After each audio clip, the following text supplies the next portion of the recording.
Olá, gente, tudo bem? Bom dia, boa tarde, boa noite.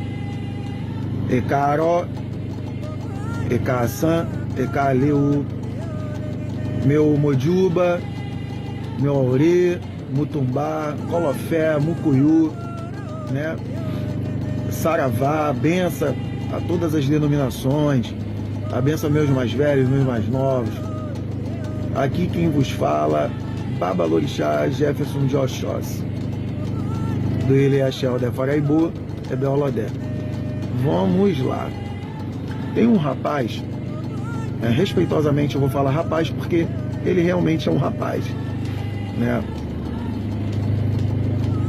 O sobrenome dele é Caprini. Ele gravou um vídeo, botou um vídeo nas redes sociais a respeito sobre assentamento de Exu Pombagira de entidade. E aí eu não vou rebater, eu só vou botar alguns pontos, né, que eu achei positivo dessa fala dele e o outro ponto que eu achei negativo na palavra dele. Não estou aqui para criticar ninguém, da mesma forma que eu não gosto de ser criticado de uma forma pejorativa, de uma forma negativa, né? Eu também não gosto de fazer isso com ninguém. Quando a pessoa vem com a crítica respeitosa, com embasamento, aí sim a gente vai começar a se entender, só tem a oportunidade de me entender e eu vou ter a oportunidade de explicar. Ok? Perfeito. Então, nesse aspecto que ele fala que entidade não precisa de assentamento, tem um pingo de verdade, porque eu tenho uma entidade que eu trabalho com ela há 23 anos, né? As pessoas que estão muito antigas comigo sabem do que eu estou falando. É um espírito muito independente, né? Ele chegou quando eu tinha 14 anos de idade, na Umbanda que eu frequentava. Eu era muito menino, mas ele já tinha as próprias práticas dele. Então eu nunca precisei de um ponto de força até para cultuar ele, porque tudo que ele queria fazer por mim, ele dava direção. Ó, manda meu filho, um exemplo, né? Manda meu filho ir no fundo de um mato, achar uma árvore frondosa, meia-noite em ponto, arriar essa oferenda aqui. E assim eu ia lá e fazia. Manda meu menino ir para encruzilhada, 6 horas da noite, arriar essa oferenda aqui. E assim eu fazia. E assim sucessivamente, no rio, na cachoeira, na praia, enfim. Então, essas oferendas que eu dava à minha entidade que nunca teve assentamento, eu ali canalizava o meu ponto de força ali naquele momento, fazia oferenda, Brasil, dava tudo certo. Até porque ele também nunca foi, né, negativo na minha vida. Pelo contrário, ele sempre foi uma entidade que sempre elucidou a minha vida e a vida da minha família. Ele é uma entidade familiar, né? Então a gente precisa entender algumas coisas. Hoje em dia, por questão até mesmo minha, eu tenho minha casa, eu tenho minha EB lá, tem alguns ojubós lá na minha casa que são necessários.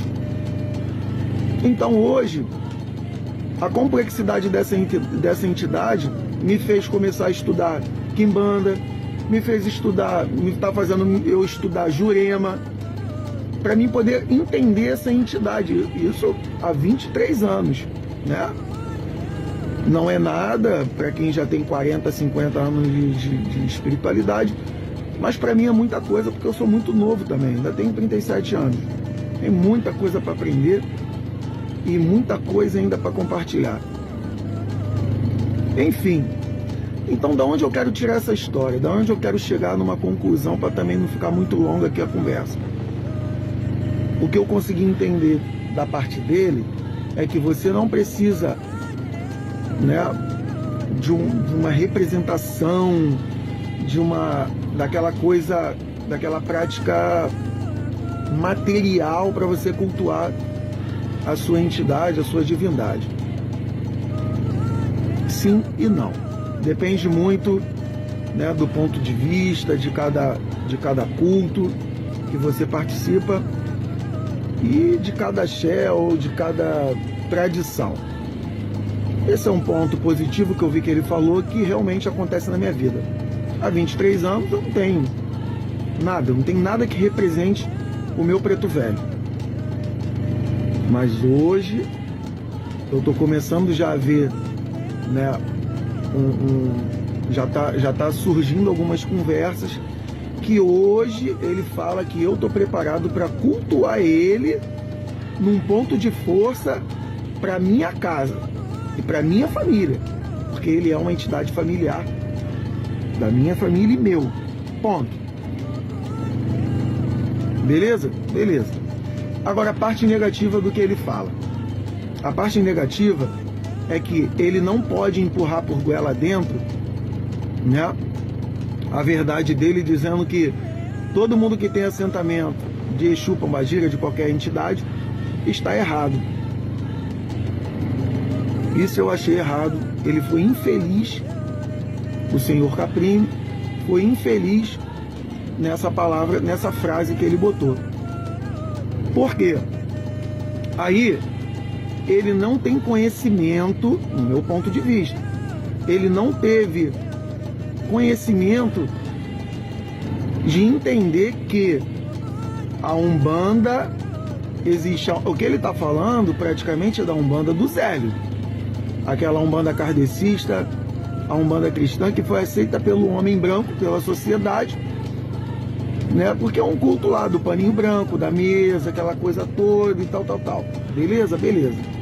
Agora, quando a gente fala de processo histórico, do povo dos calundus, a gente está falando aqui da quimbanda, da jurema, num culto que antecede até mesmo o próprio candomblé, que são as práticas que, quando chegaram aqui as primeiras etnias aqui no Brasil, eles trouxeram essa cultura com eles, de cultuar o seu próprio antepassado, de cultuar o seu consanguíneo, de cultuar a sua ancestralidade.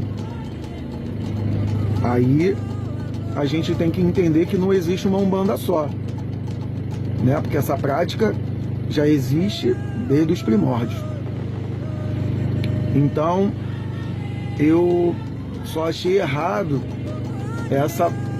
esse ponto que ele colocou da visão dele, e ele fala que ele tá chateado, que ele tá, sei lá, né, do que ele quis dizer, que ele tá desgostoso com algumas práticas que as pessoas estão praticando, que tá realmente tudo um comércio, é tudo por questão financeira.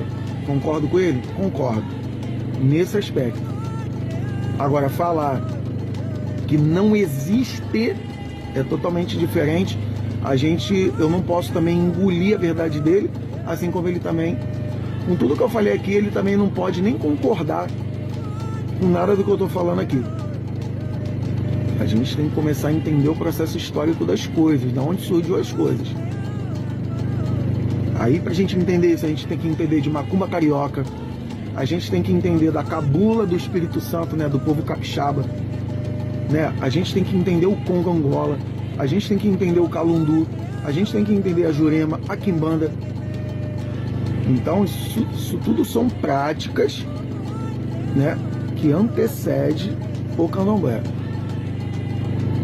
São práticas daquele povo que, quando chegou aqui, encontrou a pagelança e fizeram uma mistura, se misturaram, troca de conhecimento, e ali que o próprio índio também cultuava o seu ancestral, o espírito dos animais da mata, seu Deus Catupã. Então a gente, cara, é um processo histórico, você tem que entender isso tudo para entender o que eu tô falando aqui agora. Tá bom, gente? Então fica aí o meu pós e contra, né, da fala do senhor Caprini, respeitosamente aqui. Não tô denegrindo a imagem dele, não tô falando mal dele, só tô falando que ele, né, pecou em falar que a prática dele, ou que ele vê, da forma que ele vê a questão de assentamento de Exu Pombagira ou de qualquer entidade, né, cultuar pela fé. Aí não dá. Tá bom, gente?